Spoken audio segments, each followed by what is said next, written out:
You ask Tiger to solve. This deals with linear equations with one unknown.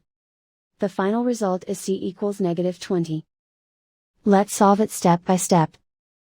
Isolate the c. Multiply both sides by inverse fraction 5 over -2. Move the negative sign from the denominator to the numerator. Group like terms. Multiply the coefficients. Simplify the arithmetic.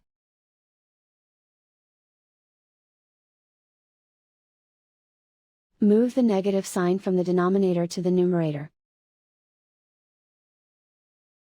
Multiply the fractions. Simplify the arithmetic. And so the final result is c equals -20.